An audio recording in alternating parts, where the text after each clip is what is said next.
Ndabasuje inshuti z'Imana tukunda kuganira ijambo ry'Imana. Hari hashize iminsi tuganira ijambo ry'Imana twaraburanye ariko kubw'impamvu zitandukanye, ariko ndashimira Imana ko uyu munsi wa none yongeye kumpakanya kugira ngo tuganire ijambo ry'Imana. N'ubuntu Imana itugiriye, n'ubwikugire n'ubwingiriye, kuko mu ijambo ry'Imana harimo byinshi dukiriramo, habe uwigisha n'uwigishwa twese twungukiramo. Imana rero guha umugisha.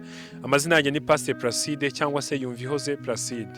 Nkaba n'umukozi w'Imana muri House of Healing cyangwa se ndumushumba muri iryo torero, ari naho nicaye ku kano kanya. Nshimiye Imana ko ngiye kumpakanya kugira ngo tuganire ijambo ry'Imana aho uri hose mu nce zitandukanye z'isi. Ushobora kuba uno munsi utamerewe neza, ushobora kuba urwaye, ushobora kuba hari byinshi bikuremereye bitewe n'ubuzima bw'isi tubayemo. Bamwe bafite uburwayi, abandi bafite intambara nyinshi zitandukanye, ariko ndagira ngo umenyeshe ko uyu munsi wa none ufite Uwiteka ubasha kugukura muri ibyo bibazo, ufite Uwiteka ubasha kugukura muri izo ntambara.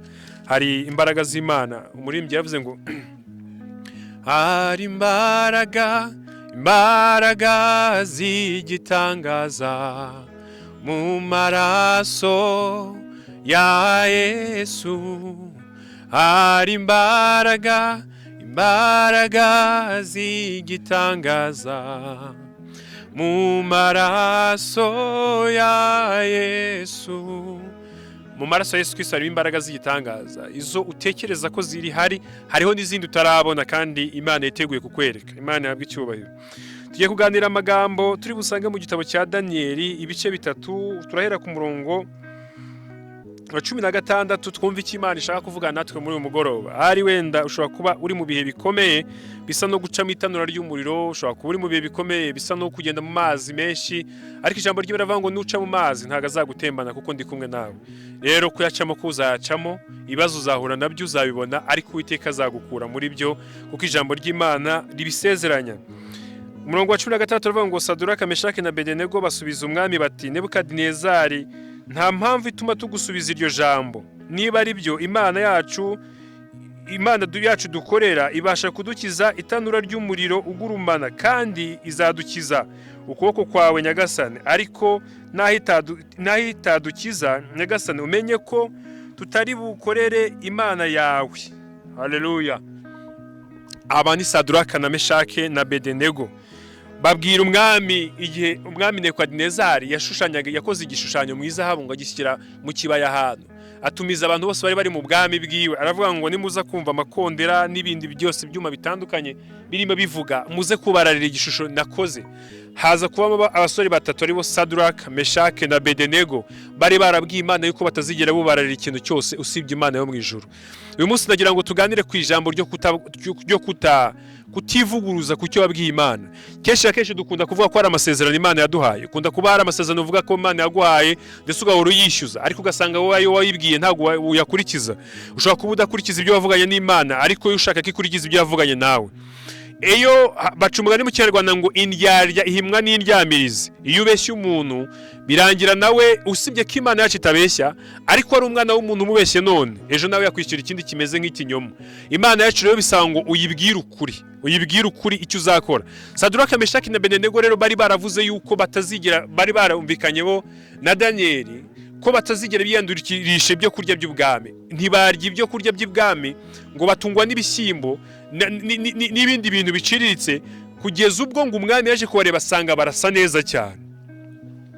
Umwami abarekera umudendezo wabo, bagera n'ubwo bari abantu ngo bakundwaga n'umwami cyane. Hagera igihe rero umwami ashyira icyo kintu.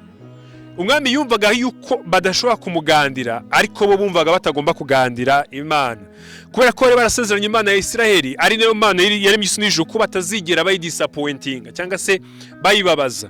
Hanyuma rero igihe kiragera, umwami ashyiraho kiriya gishushanyo, ngo abandi barubarara, babona bo ntibubaraye. Ngo umwami arabaza ngo Saduraka, Meshaki na Abedenego, ninde wabashutse, ninde waboheje, kuki mutubahirije cyangwa mutubarahiriye igishushanyo nashyizeho? Barambwira ngo nta mpamvu yo kugusubiza iryo jambo.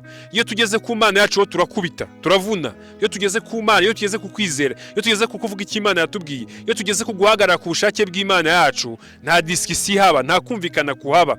Ndagira ngo ubwire ngo nugera ku kintu bita kubaha Imana, ntuzigere ugira ikintu cya diskisiyo. Hari igihe ushobora kuba uri umukobwa, umuntu akavuga ati kugira ngo tukwinjize muri karakazi turabanza turyamane nta discussion aho ngaho tumuhakanira. Hari igihe ushobora kuba uri umusore mese ushobora guhura n'ibintu byinshi uratanga ruswa uratanga ibi nibi kugira ngo ugere kuri ibi ngibi nta discussion no guhita uhakana ukavuga ngo ntago turi bwubarare icyo gishushanyo. Nibyo koko turabaho nitubyubararira ariko turaza kubaho mu mubiri ariko mu muka turaba twapfuye.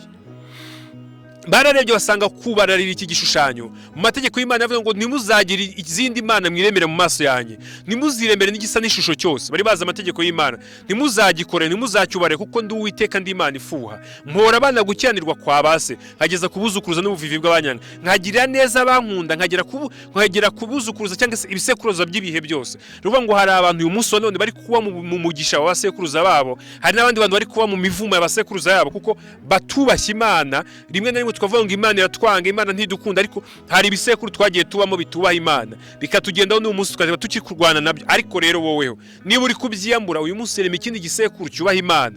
Ijambo ry'Imana riravuga ngo ereka umwana wawe inzira anyuramo ngo kuko azarinda asaza akinyuramo. Akiri muto n'imwereka akiri muto azarinda asaza ari yakinyuramo. Saduraka, Meshake, Bedenego baravuze ngo ntabwo turi bucyubararire whatever.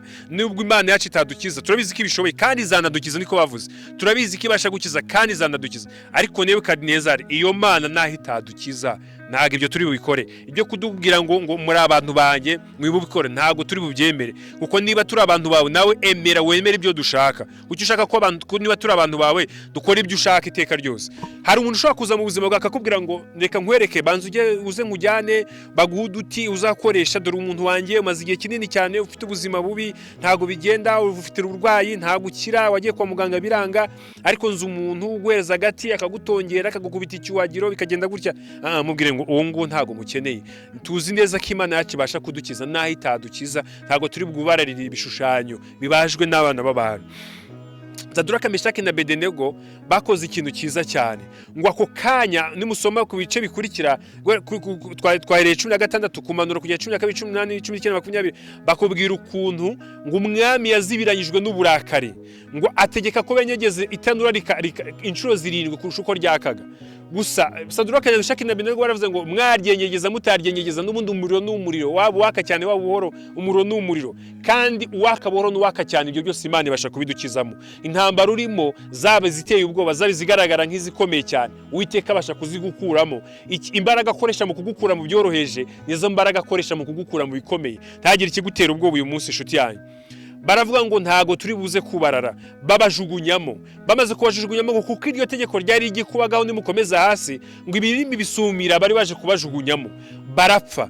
Saduraka, Meshaki na Bedenego binjizwa mu itanura ry'umuriro. Bagezemo ngo bategereza ko bashye ngo noneho bagiye kubona babona ngo barimo umwami niwe witegereje arunguruka mu itanura kuko niwe wari ufite umutima uhata kureba kuko bari bamubabaje cyane. Ngo arebye mu itanura ry'umuriro abona ngo barimo baragenda ngo arabuza ngo harya ko twajugunyemo abantu bangahemo hari. Nubwo ngo twajugunyemo abantu 3 aravuga ngo ndi kubonamo abantu 4 ngo bagenda kandi babohowe. Haleluya. Iyo ujugunywe mu itanura ry'umuriro muri bya bigeragezo byawe iyo ubigiyemo ukabijyana namo no kwizera ukabijyamo udashaka kubabaza Imana uboneramo kubohoka. Nshuti yanjye uboneramo kubohoka. Niho Kristo agusanga. Ntago Kristo ashobora kukubohorera mu munezero, Kristo agubohorera muri ya mibabaro yawe. Niho ubohokera, niho uba free, nibwo utangira kubohoka kuko mu bikomeye niho agukomereza. Niho utangira kubohokera kuri za karande muri bya bibazo bikomeye, hamwe uri gusenga muri kwegera Imana, hamwe wegerana n'abantu b'Imana akagufasha gusenga, niho uboneramo kubohoka. Aho ngaho ni Imana itangira kukiyerekera. Rero bagiye ngo umwami agiye kwitegerezamo imbere aravuga ngo ndi kubonamo abantu 4 bagenda mu muriro kandi babohowe. Ngo ari kuwa 4 ngarasa n'umwana w'intama w'Imana. Jambo ry'Imana ritari twereka ko umuntu wa mbere wahishuriwe Kristo ko ari umwana w'intama w'Imana ni umuntu utari umuzi ari we Nebukadinezari, kuko Imana yashatse ko areba arabona, uw'Imana yashatse ko asobanukirwa arasobanukirwa, uw'Imana ashatse agira icyo amenya ku by'ubuzima akimenya. Imana irangije ababohora. Ngo umwami aravuga ngo yemwe Nebukadinezari bagaragu bisumba byose nimusohokemo. Ngo barasohoka barabasuzuma basanga nta musatsi ntiwahiye nta nubwo umwotsi wanukaho. ibyo ari byo byose nshuti yanjye ushobora kuba umunsi wa none uri kwinjira mu kigeragezo abantu bakakubwira ngo uzapfa bizagenda gutya turabona uburwayi buzaguhitana ariko menya neza yuko Imana wizeye komeza uyiringire. Yo baravuga ngo umugore amubwira ngo tuka Imana wipfira amubwira ngo wa mugore we nubwo napfa naho yanyica nzapfa nkiyizera kuko mu kuboko kwayo nabonye mw'ibyiza niba havuyemo n'ibibi ntago aribwo ndibuze kuyihakana. Nebukadinezari nawe aritegereza neza abona yuko abantu babohowe arangije hategeka itegeko rivuga ngo guhera uyu munsi wa none abantu bose bo mu bihugu byose nyobora bajye basenga Imana ya Saduraka na Meshake na Bedenego. Umuntu utazayisenga urugo rwe ruzahindurwa icyavu.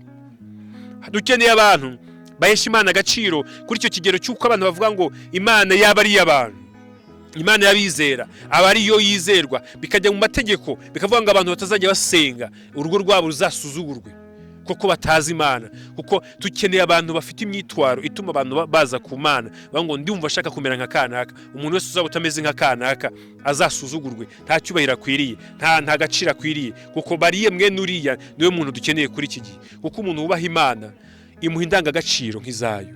Kuko ijambo ry'Imana rivuga ngo Yesu yigeze kuvuga ngo nimubabarira nimukunda ababanga nibwo muzaba nka so mu ijuru, ngo kuko agirira neza ababi n'abeza ngabagushiriza bose imvura. No kuvuga ngo rero iyo umuntu yatangiye kwiga kubabarira, yatangiye kwiga kugendera mu bushake bw'Imana, asigara ari umuntu umeze nk'uko Imana ishaka asa nayo. Yesu avuze ngo nibwo muzamera nka so mu ijuru. Niba ushaka kumera nka data wo mu ijuru, gira imbabazi, gira ubuntu, girira neza abantu benshi batandukanye, cyane cyane abo mu nzu y'Imana. Niko ijambo ry'Imana rivuga ngo mukunde bose, ngo cyane cyane abo mu nzu y'Imana mubagirire neza. Nshuti yanjye rero uyu munsi wa none ushobora kuba uri mu bigeragezo, ushobora kuba uri mu itanura ryawe ry'umuriro ry'uburyo butari bumwe, itanura ry'ubushomeri, itanura ry'ubukene, itanura ry'uburwayi, itanura ryo kwangwa, itanura ryo kuba kano kanya umaze imyaka 30 kugera hejuru kuzamura utarabona umufiyanse, utarabona umusheri, kandi uzi neza yuko ijambo ry'Imana rivuga ngo umuntu ntago bikwiriye kaba wenyine.